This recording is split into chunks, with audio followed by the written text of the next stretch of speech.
Bismillahirrahmanirrahim. Assalamualaikum warahmatullahi wabarakatuh. Alhamdulillah wassalatu wassalamu ala Rasulillah wa ala alihi wa sahbihi wa man tabi'ahu wa mawala. Allahumma salli ala Sayyidina Muhammad wa ala ali Sayyidina Muhammad. Yang pertama, ada yang perlu saya luruskan pernyataan Ustadz Ahmad Ridwan bahwa kita tidak terkait dengan partai apapun. Ini perlu, karena kalau nanti tadi mukadimahnya partai, nanti dikaitkan dengan warna baju, warna sorban, dan warna batu cincin. Pertama tentu kullu amrin dzibalin, semua amal yang baik walam yubda bihamdillah, kalau tidak diawali dengan ucapan alhamdulillah fahuwa aqta, maka amal itu putus. Kumpul-kumpul kita ini tidak bisa dibawa bekal menghadap Allah. Itu makna putus. Hanya tinggal ya sebagai pertemuan saja. Tapi kalau diawali dengan alhamdulillah, maka dia bisa dibawa mati menghadap Allah Subhanahu wa taala. Mudah-mudahan pertemuan kita ini bisa dijadikan bekal untuk menghadap Allah Subhanahu wa taala. Kedua, berselawat kepada Nabi. Karena kita bisa bersaudara, itu memang betul karena Allah. Tapi yang menjelaskannya Rasulullah SAW, diteruskan oleh para pewaris Nabi, itulah dia para ulama. Allahumma salli ala Nabiyyina Muhammad wa ala ali Muhammad. Tadi Ustadz Qurtubi WA saya, mohon maaf Ustadz, ini kita agak terlambat karena jalan, karena macet, karena ini dan lain sebagainya. Saya balas sesuai dengan judul kita pagi ini. Apa judulnya Mas Rani? Ujianku jalan surga. Nanti yang saya balas, ujianku adalah jalan surga. Lengkap dengan caption ketawanya. Selama ini orang menyangka jalan surga itu adalah dengan sholat duha, sholat tahajud, sholat witir, sholat qobliyah, sholat ba'diyah. Betul, karena salah satu pintu surga namanya babus sholat. Selama ini orang menyangka masuk surga itu dengan bangun masjid, zakat, wakaf, infak, sedekah. Enggak salah, karena salah satu nama pintu surga adalah babus sedekah. Selama ini orang beramal banyak dengan cara puasa Senin Kemis. Begitu lulus puasa Senin Kemis, puasa Nabi Daud. Begitu kuat puasa Nabi Daud, dia puasa dahar. Puasa dahar itu puasa sepanjang tahun, dilakukan oleh Sayyidatuna Aisyah dengan Abdullah ibnu Umar. Puasa sepanjang tahun, tidak makan sama sekali. Tidak salah, karena memang ada pintu surga namanya Babur Rayyan, yang hanya dimasuki la yadkhuluhu illa shaimun, tidak dimasuki oleh orang yang berpuasa, kecuali orang yang berpuasa.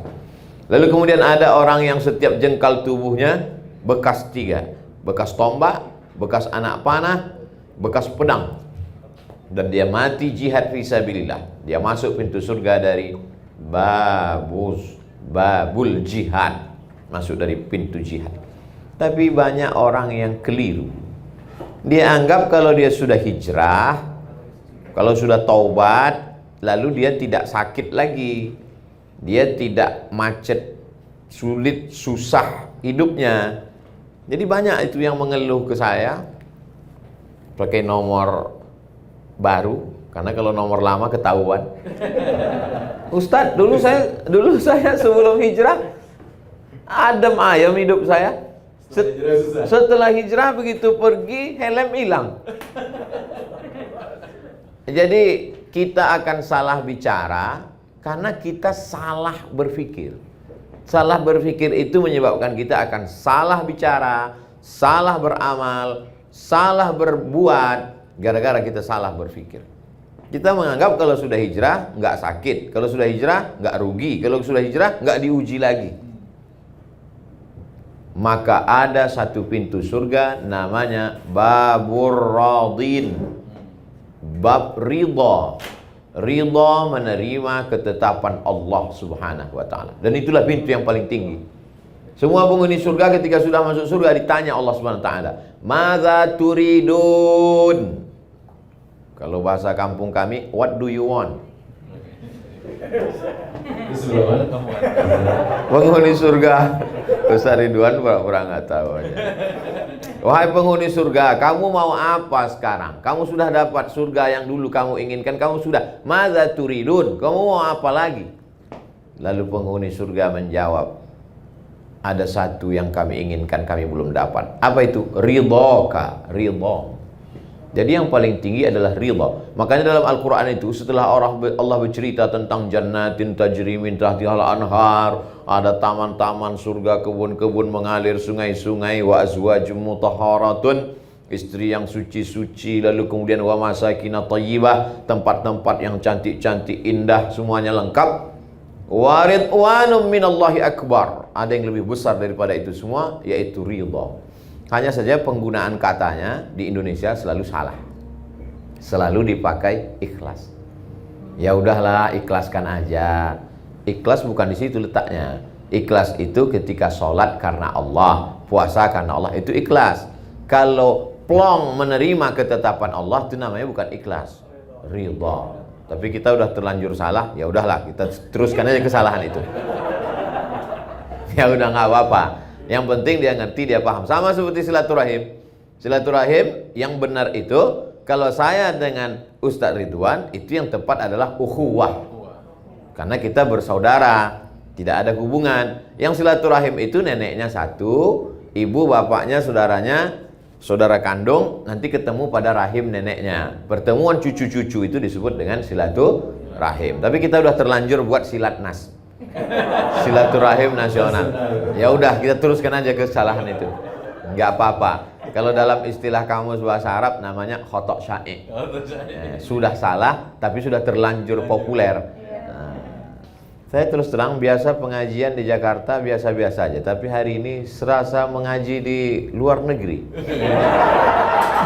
Coba lihat dari baliho belakang. Masya Allah. Di mana gitu? Tolong nanti yang ngambil foto dari belakang. Jadi ada satu yang paling tinggi adalah ridha menerima ketetapan Allah. Tapi saya tidak ingin pengajian ini dipotong. Saya tidak ingin setelah kajian ini komunitas Mas Roni, komunitas Pak Arman, komunitas kita semua, jamaah Ustadz Ridwan yang menonton ini tiba-tiba pas nanti evaluasi, gimana program-program bisnis kita ke depan? Ya udahlah, kita ridho aja. Bukan itu makna ridho. Kita punya motor, motornya dibawa kajian, sampai di tempat kajian diparkir, lalu kemudian stangnya dikunci, ban depannya diikat pakai rantai besi, ban belakangnya juga diikat ke pohon pinang, pohon palem. Begitu keluar kajian, pohon palemnya disinsu orang. Maka saat itu yang bisa kita lakukan hanya ridha. Kita pukul pipi kita sampai pecah, kita tarik rambut kita, itu tidak akan kembali. Maka satu-satunya yang bisa kita lakukan adalah ridha. Ridha setelah usaha. Itu bedanya Ahlus Sunnah dengan Jabariyah. Sedangkan Jabariyah, satu kelompok, dia tidak ada usaha. Tenang aja, abang nggak kerja, terserah Allah aja. Mana tahu ada suami ibu-ibu yang mazhabnya Jabariyah. Ibu nggak usah perlu marah, diamin aja. Abang nggak kerja, terserah Allah aja. Nanti pas jam 12, jam 1 dia minta makan siang, ibu balikin. Masakan kita mana? Terserah Allah bang. Balas. Itu namanya mazhab Jabariyah. Kalau Ahlus Sunnah tidak begitu. Ada namanya al-kasbu wal ikhtiar. Kita sudah jadikan bahasa Indonesia itu ikhtiar, usaha. Setelah berusaha ternyata tidak sesuai dengan keinginan kita, saat itu Allah ingin menempatkan kita di satu makom. Makom artinya level, tempat. Makom itu tempat. Makom Ibrahim, tempat berdiri Ibrahim. Sampai tempat kita makom kuburan. Maqamam mahmuda. Kalau kamu tahajud di waktu malam, asa ayyab'asaka rabbuka maqamam mahmuda. Allah akan tempatkan engkau di tempat yang terpuji. Maqam artinya tempat. Level kita tinggi, namanya maqam ridha, menerima ketetapan Allah Subhanahu wa ta'ala. Sebetulnya nabi-nabi itu ditempatkan Allah di atas maqam ridha. Coba lihat Nabi Ibrahim alaihissalam. Diuji menghadapi ayah kandung Azar. Kalau menghadapi Abu Lahab, Abu Jahal, dan abu-abu lainnya, tak perlu disebut nanti makin populer. itu biasa. Tapi menghadapi abi, kalau menghadapi abu biasa. Tapi kalau menghadapi abi, bapakku sendiri, maka itu makamnya tinggi. Dan Ibrahim ridho menerima itu. Apakah ridhonya dia menerima makam abi itu lalu dia berhenti berdakwah? Tidak. Ibrahim tidak berhenti berdakwah. La illam tantahi, kalau kau tidak berhenti mendakwahi aku hai Ibrahim, la arjumannaka, ku lempar kau pakai batu sampai mati. Wahjurni maliya, tinggalkan aku untuk waktu yang lama. Apa jawab Ibrahim? Salamun alaika, selamat untukmu wahai ayahku. Sa'astaghfiru laka rabbi, aku tetap mintakan ampun untukmu kepada Allah. Innahu kana bi hafiyya, Allah selalu mengabulkan doa-doaku. Jadi sekarang baru hijrah udah kelahi dengan orang tua. Ya Allah. Baru hijrah. Saya kemarin Pak Ustadz melihat bapak saya nggak sholat, saya masukkan ke neraka 2 kali. Gimana kau ini? Al-adab fawqal ilmi, adab di atas ilmu. Mungkin bahasanya bahasa kamu, tapi yang menyampaikan Ustadz Ridwan. Apa salahnya video Ustadz Ridwan yang disampaikan?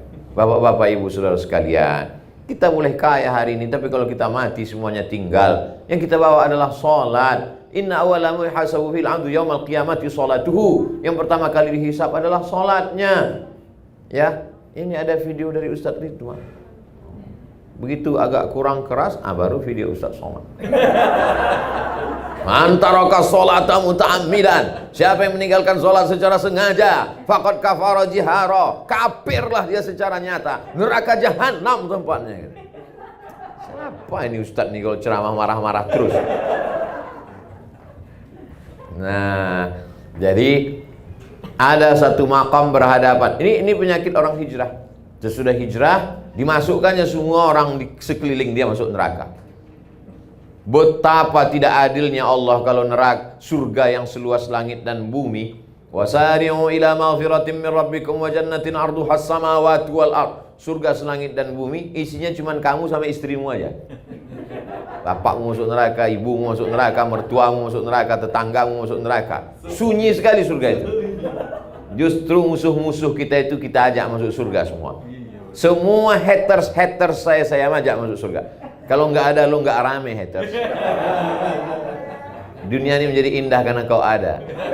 Sudah banyak orang melupakan aku, tapi karena sering kau serang mereka jadi ingat lagi.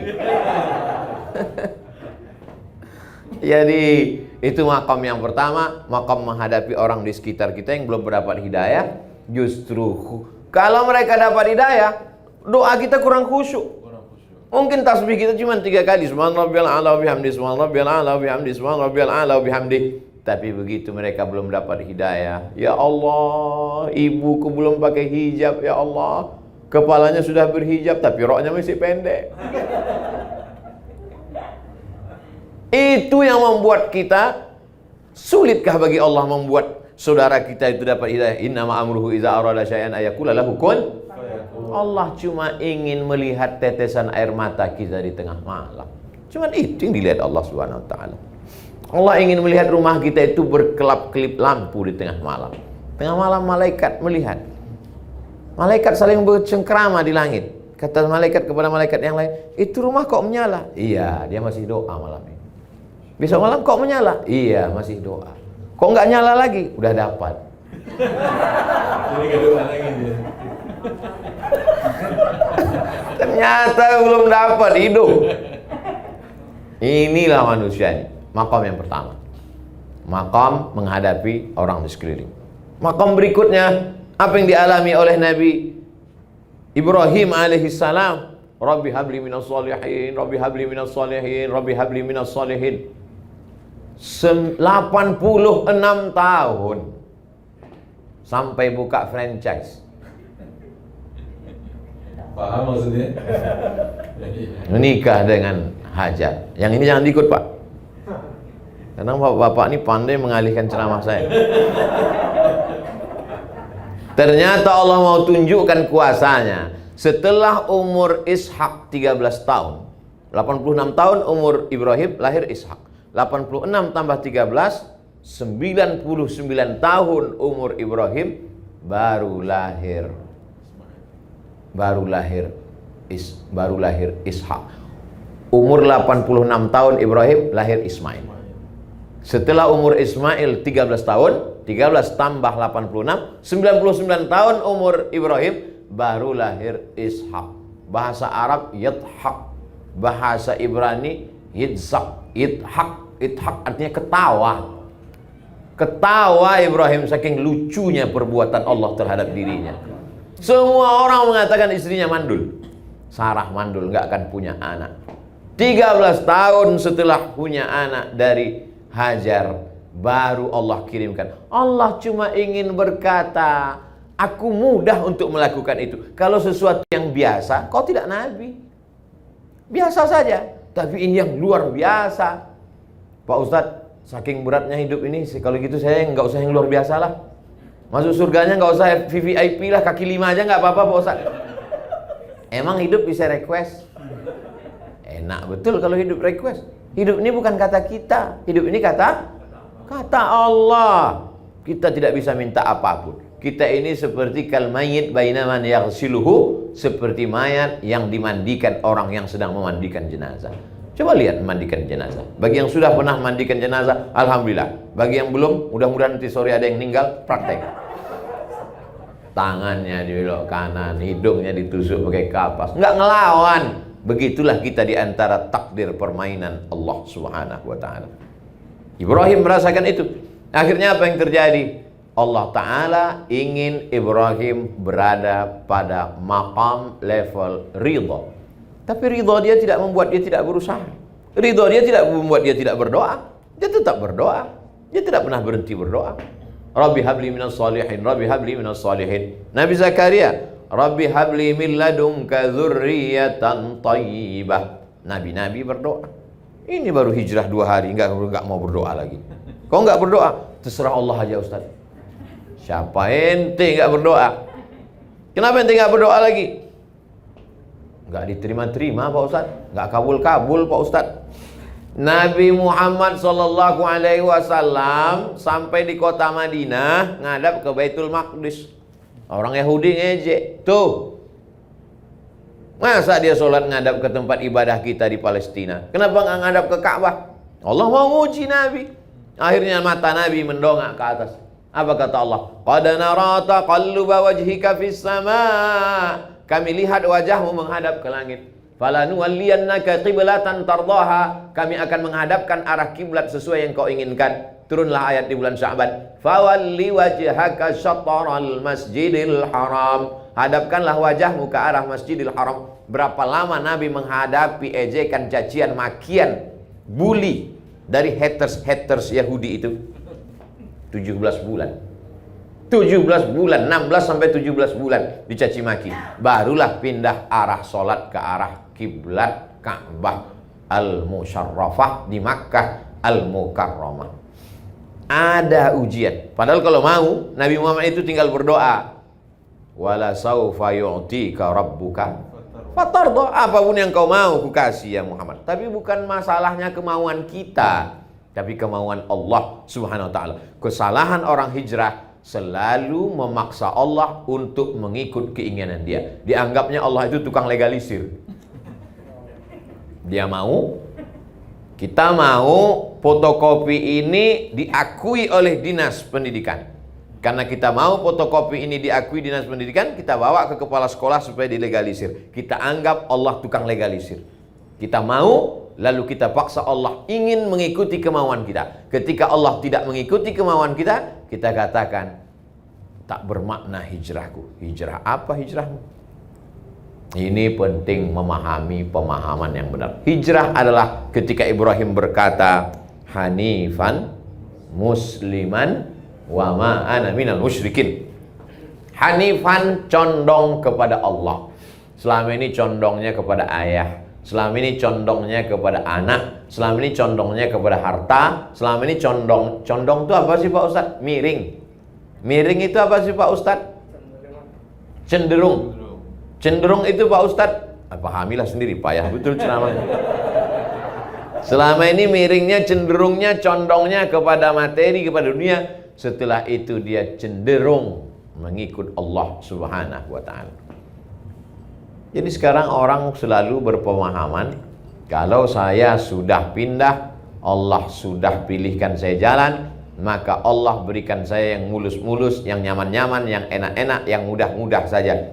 Faksusil qasasa, ceritakan kisah-kisah itu wahai Muhammad, la'allahum yatafakkarun, supaya mereka berpikir. Makanya namanya kita sebut 4 kali.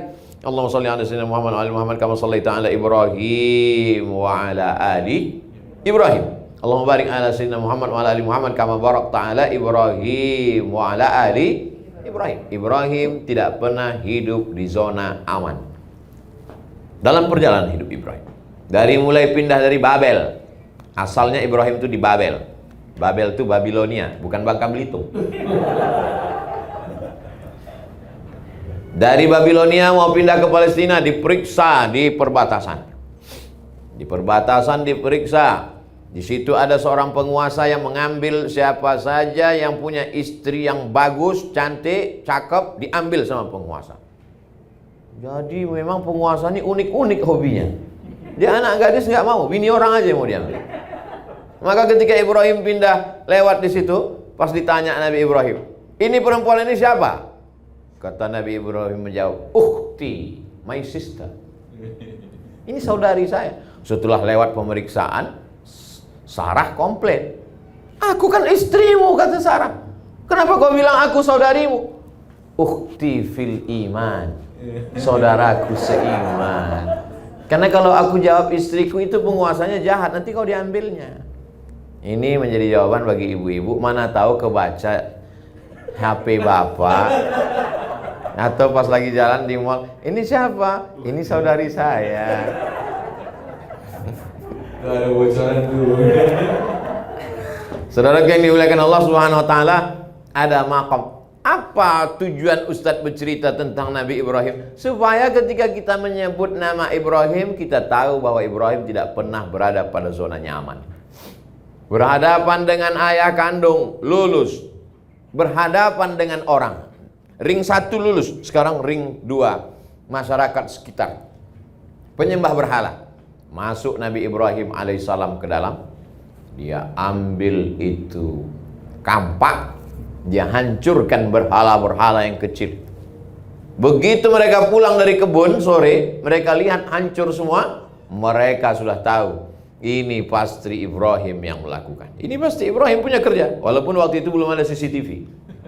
Mereka sudah tahu nih Ibrahim. Mereka tangkap Ibrahim, mereka tanya, a'anta fa'alta hadza bi alihatina ya Ibrahim.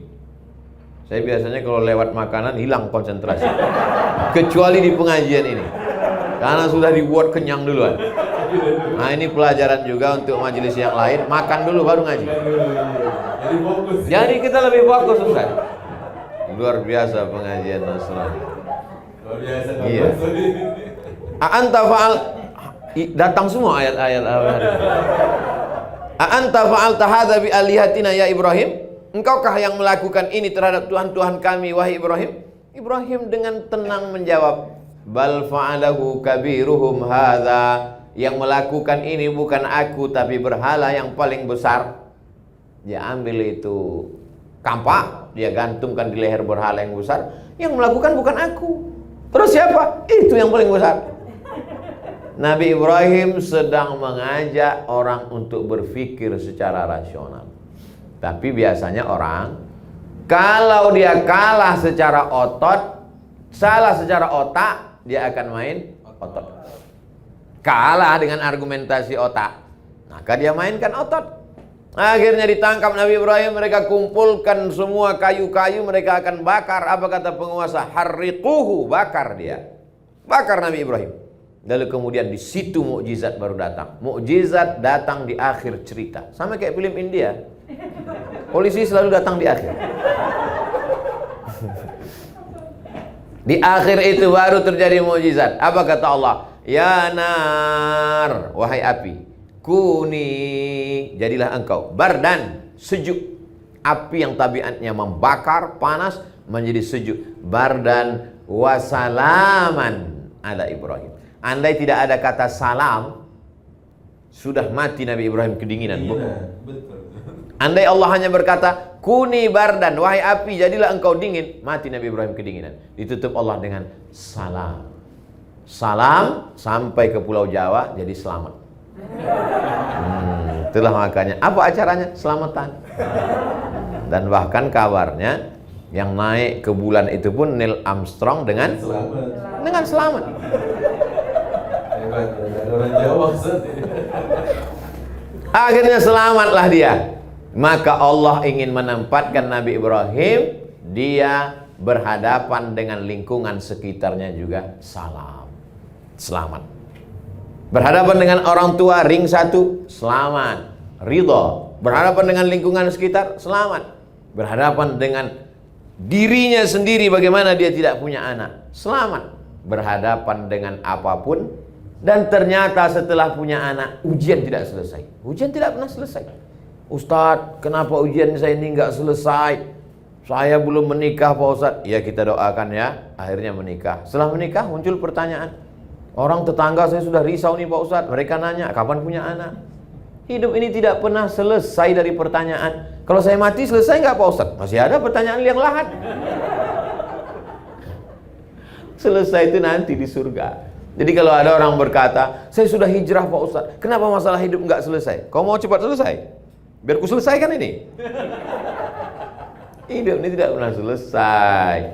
Habis mati masih ada pertanyaan mungkar nakir. Habis itu masih ada azab kubur. Habis itu masih menunggu tiupan sangkakala bangkit tegak di padang mahsyar. Habis itu masih ada titian siratal mustaqim, timbangan amal, pemberian kitab. Nanti ketika masuk ke dalam surga, bertetangga saya dengan Ustadz Ridwan, disambut oleh malaikat Ridwan. Kata malaikat Ridwan, siapa? Abdul Somad. Siapa? Ridwan. Podo. Nah. Malaikat Ridwan orang Jawa. Jadi betapa kita ini selalu berprasangka menurut prasangka kita, dan kita ajak Allah untuk mengikut prasangka kita. Tidak begitu. Kita yang mesti ikut Allah. Makanya subuh tadi kita katakan, raditu billah, aku yang ridho menerima engkau ya Allah. Setelah aku ridho, aku berharap engkau juga ridho menerima aku. La ini jatama'atil ummatu, berkumpul semua umat di dunia ini, ala ayyadurruka bisyai'in, untuk memudaratkanmu. Berkumpul semua orang di dunia ini untuk mematikanmu. Lan yadurruka, mereka tidak akan mampu memudaratkanmu, illa qad kataballahu alaik, kecuali sudah ditetapkan Allah Subhanahu wa taala. Berkumpul ikatan dukun internasional. Dari mulai David Copperfield sampai semua-semuanya yang lokal. Saya tidak sebutkan nama-nama yang lokal, saya takut mereka semuanya aliansi dukun se-Indonesia melaporkan saya ke Mabes. Saya mulai agak hati-hati ceramah sekarang. Berkumpul semua dukun-dukun santet untuk menyantet Abdul Somad. Kalau tidak kata Allah, apakah akan terjadi? Tidak. Makanya kata Syekh Muhammad At-Mutawalli Asy-Sya'rawi, sehebat-hebat yang bisa dilakukan musuhmu adalah hanya menepati takdir Allah. Sehebat-hebat yang dilakukan musuhmu adalah menepati takdir Allah. Kalau tidak kata Allah, maka tidak. Saya masih bingung Pak Ustaz. Masa perbuatan mereka itu adalah takdir Allah, ketetapan Allah Subhanahu wa taala? Tidak ada daun yang jatuh, tidak ada ranting yang patah, tidak ada yang mati, tidak ada yang tersakiti, tidak ada satupun yang terjadi di luar dari kuasa Allah. Siapa yang mengatakan bahwa itu di luar kuasa Allah, berarti rusak tauhidnya, rusak akidahnya kepada Allah Subhanahu wa taala. Jadi kalau kita kena, berarti itu juga adalah ujian, dan yang diinginkan Allah dari ujian itu adalah ridha. Ridha menerima ketetapan Allah. Tapi jangan setelah ridho lalu tidak berobat. Kau sudah panggil ustaz untuk meruqyah. Enggak, saya ridho aja sampai mati Pak Ustaz. Ruqyah, panggil Ustaz Ridwan. Ustaz Somad bisa ruqyah? Bisa. Tapi kadang jinnya ada yang takut, ada yang enggak. Saya sedang jalan. Pas lagi saya sedang jalan, saya waktu itu jadi dewan juri musabaqah tilawatil Quran. Pagi-pagi saya jalan. Dipanggil sama Qori, salah satu qori dari balik jendela. Ustaz Somad, ada apa? Saya bilang, ada qori'ah kerasukan setan. Saya mau pergi. Saya kan nggak pernah muruqyah karena saya ceramah. Mau pergi, cuman gengsi. Masa LCMA pergi meninggalkan? Ada apa? Saya bilang. Ini, saya lihat dia ruqyah, diambilnya botol, dia bacakan. Allahu la ilaha illa huwal hayyul qayyum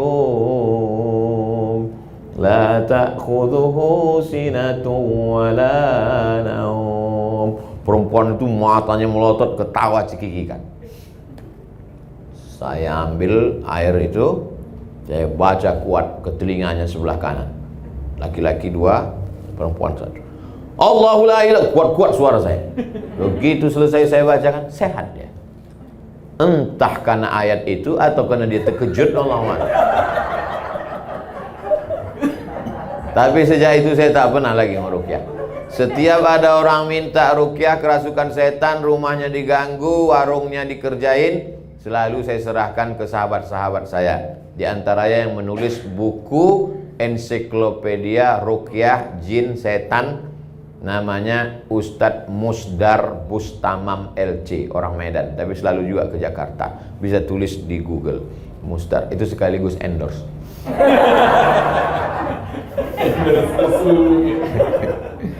Kemarin dia mau WA saya diminta memberikan kata pengantar buku dia yang terbaru tentang jin. Saya bilang saya sudah beberapa kali mengendorse buku antum. Supaya buku ini lebih menarik, bagusnya minta endorse sama jin Ifrit.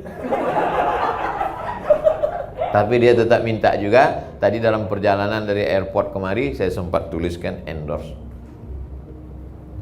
Saya tulis di situ cerita panjang bahwa dulu ketika tinggal di Kairo, dia tinggal di asrama, ada isu salah seorang anak Indonesia bisa memperlihatkan tuyul. Ada anak Indonesia bisa memperlihatkan tuyul. Korbannya sudah 17 orang. Ternyata prank. Jadi si Anu ini ustadz juga sekarang, cuman saya nggak sebutkan namanya untuk menjaga nama baiknya. Jadi diisukan dia bisa memperlihatkan tuyul. Siapa yang masuk ke kamar dia bisa ngelihat tuyul. Kalau masuk ke kamar dia, dimatikan lampu, dihidupkannya lilin. Bawa piring. Lalu piring itu diletakkan di atas lilin. Setelah itu piringnya dibalik, dibacakannya mantra-mantra, lalu diusapkan ke muka. Alhamdulillahirrabbilalamin. Setelah itu dihidupkan lampu. Tuk, mana tuyulnya? Tengok ke kaca. Kan hitam kan? Kan tadi piringnya diletakkan di lilin. Kan hitam. Setelah itu, alhamdulillahirrabbilalamin. Habis itu dihidupkan lampu. Mana tuyulnya? Kau tengoklah ke kaca. Itulah tuyulnya.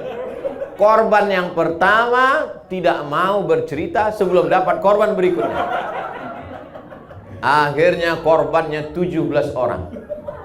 Dan 17 orang itu ada datanya. Ustadz-ustadz besar sekarang. Tentu tidak kita sebutkan korban-korban. Dan ada pula korbannya itu mahasiswa Afrika. Mahasiswa Afrika agak sulit sedikit. Karena ketika dilihat nggak berpengaruh warna arang itu. Saya cuma ingin mau menceritakan bahwa kalau sudah cerita masalah jin, tuyul, nyi blorong, sundil bolong, santet, sulit orang untuk tidak percaya. Itu ada. Kalau tidak ada yang namanya santet itu, tidak akan mungkin dalam Quran ada satu surat namanya surat Al-Falaq. Qul a'udzu birabbil falaq min syarri ma khalaq wa min syarri ghasiqin idza waqab wa min syarri naffatsati fil 'uqad. Nafasat, nafasa meniup-niup dengan sedikit air liur. Nafasa yang fusu fil uqad, pada simpulan tali. Perempuan yang suka meniup-niup pada simpulan tali. Jadi kalau dia benci sama ibu, sama bapak, diambil rambut ibu, rambut bapak, lalu diikat di simpulan tali, lalu di simpulan tali itu ditiup-tiup. Kenapa disebut perempuan? Karena memang biasanya tukang sihir itu perempuan. Makanya ada istilah nenek sihir. Nenek sihir enggak laki-laki, perempuan. Yang banyak tukang sihir laki-laki dalam film Harry Potter. Ada laki-laki, tapi umumnya perempuan tukang sihir. Sihir itu ada, tapi kita diajarkan untuk melindungi diri. Makanya baca maksurat, diambil dari kata asar, doa-doa berdasarkan Quran dan Sunnah. Baca habis subuh, baca habis maghrib, pembuka hari pagi, pembuka malam habis maghrib. Nggak bisa habis maghrib, habis isya. Nggak bisa habis isya, mau tidur malam, Al-Fatihah sekali, Qul huwallah 3 kali, Qul a'udzu birabbil falaq sekali, Qul binas sekali, ayat kursi sekali, tiup telapak tangan. Itu maksurat yang paling pendek. Yang paling panjang baca buku maksurat, tiupkan telapak tangan, hembuskan ke wajah, ke kepala, tanam di rumah pohon sidir. Beli pohon sidir, pohon bidara, sidir. Pohon sidir ditanam. Ustaz ada tanam? Ada. Kalau terjadi sesuatu, ambil 7 helai, ditumbuk pakai batu atau digosok, dimasukkan ke air, dibacakan ayat-ayat ruqyah, ditiupkan, disiramkan. Ini semua itu menunjukkan bahwa gangguan jin, setan, hantu ada. Lain padang, lain belalang, lain lubuk, lain ikannya. Lain tempat, lain namanya. Di sini lain namanya, di sana lain namanya. Kalau yang tinggi besar, begu ganjang namanya. Kalau yang pendek, tuyul. Kalau yang nggak bisa jalan, suster ngesot. Itu semua jin, hantu, setan. Kalau tidak ada santet itu, tidak akan mungkin ada. Orang barat yang tidak percaya kepada dunia magic pun percaya. Buktinya ada, black magic. Black magic bukan berarti ada white magic. Itu menunjukkan bahwa sihir ada. Dan kita disuruh minta perlindungan Allah SWT. Mungkin doa kita sama, tapi hati kita tak sama. Hati kita kotor. Maka minta perlindungan dari para ustadz. Minta nomor-nomor dari Ustadz Ridwan, siapa yang spesialisasi di bidang ruqyah, di bidang doa. Kalau ada sahabat yang sakit, apakah Nabi itu semuanya hanya bekal ruqyah doa saja? Tidak. Nabi menyuruh sahabat berdoa kepada Haris bin Kaldah. Haris bin Kaldah itu adalah seorang alumni dari Jandi Sabur Persia. Siapa dia? Dokter. Jadi kalau hari ini ada orang tidak mau berobat ke dokter, kamu gak ke dokter? Gak Pak Ustadz, bid'ah wa kullu bid'atin dhalalah. Berobat ke dokter. Nabi juga menganjurkan obat herbal. Mana contoh hadis tentang herbal? Alaikum bisyifa'aini, hendaklah kamu berobat dengan 2, al-asal wal Quran. Asal, madu, Al-Quran. Habbatu sauda syifa'un min kulli da'. Habba sauda, jintan hitam, obat dari segala macam penyakit. Kalau kami dulu di Mesir dibeli habba sauda itu 1 kilo, dimasukkan ke gelas, dimasak sebanyak air gelas, ditunggu kering sampai setengah. Air yang setengah itu diminum. Nah sekarang tidak perlu lagi, sudah ada kapsul, sudah ada disuling minyak, sudah ada macam-macam, maka bubuk sudah ada, maka kita tinggal berobat. Semua cara. Sudah makan herbal, madu, habba sauda, sudah pakai kostul indi, sudah pakai doa ruqyah, minta pada kiai guru habib, sudah juga. Sebetulnya apa yang diinginkan Allah? Baru kita paham. Allah cuma ingin kita dapat pahala berusaha berobat, dan Allah ingin kita mendapat pahala yang lebih tinggi daripada mati syahid, lebih tinggi daripada haji mabrur, lebih tinggi daripada jihad, yaitu pahala ridha, menerima ketetapan Allah Subhanahu wa taala. Saya tidak tahu salat subuh tadi saya diterima Allah apa tidak. Saya tidak tahu haji saya itu diterima Allah jadi haji mabrur apa tidak. Saya tidak tahu apakah sedekah saya itu ikhlas atau tidak. Tapi saya tahu bahwa saya diridhai Allah atau tidak. Begitu kata Imam Al-Qushairi dalam kitab Ar-Risalah Al-Qushairiyah. Sahabat-sahabatnya yang mendengar heran. Dari mana kau tahu bahwa kau diridhoi Allah? Aku tahu bahwa aku diridhoi Allah. Dari mana kau tahu? Apa tandanya? Ketika aku ridho menerima ketetapan Allah, saat itulah aku tahu bahwa aku sedang diridhoi Allah. Kalau kita ridho dengan ketetapan Allah, sesungguhnya kita sedang diridhoi Allah. Man radhiya falahu ridha, wa man sakhita falahu sukhtu. Siapa yang ridha menerima ketetapan Allah, dia dapat ridha Allah. Siapa yang murka, gelisah, melawan, maka sesungguhnya dia pun sedang berada dalam murka Allah SWT. Sampai-sampai diancam Allah. Man lam yartadha biqada'i, siapa yang tidak ridha menerima takdirku, wa lam yasbir bi bala'i, tidak sabar menerima ketetapanku, falyatlub rabban siwaya, carilah Tuhan selain aku. Ancaman yang luar biasa. Mau nyari Tuhan kemana lagi? Kita berkata tiap hari asyhadu alla ilaha illallah. Mau cari Tuhan selain dia, la syarikalah, tiada sekutu. Makanya puncak tertinggi adalah ridho. Tapi yang enak itu ceramah tentang ridho. Pas ketika berhadapan, ayatnya hilang, hadisnya terbang. Lalu siapa yang menasihati Abdul Somad? Ustadz Ridwan. Makanya ada watawasau bil haq, saling menasehati. Saya juga punya perjalanan hidup yang luar biasa, macam-macam yang saya hadapi. Sebagiannya terekspos Bapak Ibu baca ikuti, sebagiannya saya rasakan sendiri. Mengadunya kemana? Kepada Allah Subhanahu wa ta'ala. Kalau sudah tidak ada lagi manusia ini yang bersedia untuk mendengar kita, berbisiklah ke tanah, makhluk langit akan mengaminkan doa-doa. Bukan dapat saya dari hadis, dari grup WhatsApp. Berbisiklah ke tanah supaya makhluk-makhluk langit mengaminkan doa-doa. Yastaghfir lahu man fis samawati wal ard. Ada makhluk langit yang memintakan ampunan kepada engkau, kepada Allah untuk engkau. Dan begitu juga dengan makhluk bumi. Untuk siapa? Untuk orang yang ridha, kemudian ridhonya itu menjadi inspirasi dan dia mengajarkan kebaikan buat orang banyak. Tapi saya sejujurnya, Mas Roni, untuk ceramah tentang bagaimana umat ke depan, bagaimana politik Islam, itu saya lebih suka daripada diajak ceramah tentang ridho. Karena biasanya ujiannya cash and carry. Berat. Ujiannya biasanya datang. Apa yang kita omongkan, itu langsung datang. Makanya tadi begitu Ustadz Qurtubi bilang, ujiannya, ceramahnya Ustadz tentang temanya tentang ujianku, jalan ke surga. Ini nampaknya udah betul, lambat sampai. Tapi kalau saya katakan ujian Ustadz Somad ke tempat acara ini adalah macet, ujian kami lebih besar Pak Ustadz. Kenapa? Nunggu Ustadz sampai jam 11. Dalam undangan jam 9. Ustadz datang jam 11. Lebih hebat ujian kami. Saya tahu dari tatapan mata Bapak Ibu sekalian, ujian Bapak Ibu sungguh berat dalam hidup ini. Jadi yang meringankan itu apa? Yang meringankan itu adalah pertama, pemahaman kita tentang kehendak Allah. Kita tidak ketemu dengan Allah. Allah menceritakan kehendaknya dalam Quran melalui Nabi Muhammad SAW. Dijelaskan oleh para ulama. Maka kalau mau ringan hidup ini adalah ngaji. Ustadz masih ngaji? Saya ngaji. Saya ngaji dengan Ustadz Adi Hidayat. Saya ngaji dengan Ustadz Ridwan. Tapi Ustadz nggak pernah ketemu dengan kami. Saya online. Saya tonton mereka di Instagram. Saya tonton mereka di YouTube, sahabat-sahabat saya, guru-guru saya. Maka saya selalu berkata, mereka adalah sahabat saya dan guru-guru saya. Lalu kemudian setelah kita ngaji, jangan lupa kita berinteraksi sosial. Ketemu dengan orang itu nggak sama ketemu orang di YouTube. Nggak sama.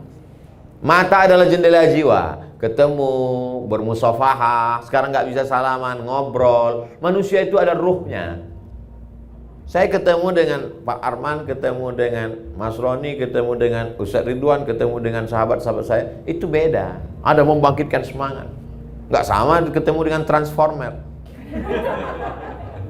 Ada roh. Al-arwah junudun mujannadah. Roh ini seperti pasukan bala tentara. Roh. Ketika ketemu, itu roh saling menguatkan. Apalagi ada roh itu yang kuat. Makanya orang sehat, orang sakit itu dijenguk di rumah sakit, di ruang ICU. Kenapa? Karena ketika dijenguk dia sehat. Saya datang menjenguk sahabat saya yang sakit. Begitu saya datang dia langsung duduk. Apa kata istrinya? Selama ini dia hanya terbaring aja Pak Ustadz. Begitu Ustadz datang dia langsung duduk. Pas saya keluar diantarnya ke ruang tamu. Heran satu rumah, gak pernah dia ke ruang tamu sudah sebulan terbaring. Bangkit semangat hidup. Makanya kita kalau menjenguk orang sakit gak usah terlalu jujur. Ini orang sakit gimana? Nampaknya udah nggak sampai hari Jumat nih. Kamis sore udah selesai. Kita bangkitkan semangat. Ustadz Somad, iya Pak. Gimana menurut Ustadz saya ini? Kenapa Pak? Divonis dokter saya katanya meninggal. Dokter itu lebih dulu meninggal Pak. Allah Maha Kuasa. Bangkitkan semangat hidupnya. Maka ini penting. Hablum minallah dan hablum minannas. Bagaimana kita mau ketemu Allah? Bagaimana kita jumpa sama Allah? Bagaimana kita tahu kemauan Allah? Allah sudah ceritakan kemauannya dalam Quran dan Sunnah. Dijelaskan oleh Nabi Muhammad SAW. Nabi sudah meninggal. Al-ulama warasatul anbiya. Maka tadi saya nanya, pengajian komunitas ini masih ada Mas Roni? Masih Ustadz. Tapi karena kita pandemi nggak bisa. Online mesti dibuat. Ustadz Ron, ustadz kita, maka ini semua. Karena kalau tidak, kita akan putus kontak dengan Allah Subhanahu wa Ta'ala. Setelah kita tahu kemauan Allah, maka jangan sampai putus kontak dengan Allah melalui zikir. Wa ana ma'ahu idza dzakarani. Aku selamanya bersama dia selama dia mengingat aku. Fadhkuruni adzkurkum. Sebutlah aku, ingatlah aku, maka aku pun akan mengingatmu, aku pun akan menyebutmu. Tadi sedang makan, masuk WA dari Sudan. Aku mimpi Ustadz sudah 3 kali dalam bulan ini. Laki-laki bukan perempuan. Perlu dipertegas kalau sekarang ini. Aku mimpi Ustadz sudah 3 kali dalam bulan ini. Nama dia beberapa hari ini kami sebut karena ada kawan yang mau daftar S3 ke Sudan. Namanya disebut di Pekanbaru, disebut di Jakarta, bahkan tadi sampai di airport masih saya sebut namanya. Maka connect, ternyata ruh orang beriman selalu. Kalau manusia saja disebut namanya connect dan mimpi dia di sana, Allah Subhanahu wa Ta'ala yang lebih dekat. Kita sebut dia, minta kepada Allah, sujud memohon kepada Allah Subhanahu wa Ta'ala. Yang curhat kepada manusia, curhat kepada dia, direkamnya, dijadikan vlog, diuploadnya ke IG. Habis kita di komen orang. Curhat kepada dia hari ini sebagai kawan, besok dia berubah jadi lawan. Habis dibukakannya rahasia kita. Curhat kepada Allah Subhanahu wa Ta'ala. Curhat kepada Ustadz, boleh, Ustadz Ridwan, jangan ke saya. Itu menambah masalah saya aja. Saya mulai tadi jam 11 kurang 10, sekarang sudah jam 12 kurang 20. Itulah 50 menit kebersamaan kita. Puncaknya adalah Allah ingin kita masuk surga melalui satu pintu yang belum ditempuh oleh orang lain. Dari pintu sholat kita insya Allah akan masuk dari sana karena sholat kita. Amin. Masuk dari pintu sedekah kita akan masuk dari sana karena sedekah kita. Masuk dari pintu satu ini tak banyak orang yang bisa, dan Allah ingin kita masuk dari pintu itu, pintu ridha, menerima ketetapan Allah dengan tetap berusaha menurut Ahlus Sunnah wal Jamaah. Terima kasih. Selanjutnya saya kembalikan ke Al-Mukarram Ustadz Ridwan, Mas Roni. Wassalamualaikum warahmatullahi wabarakatuh.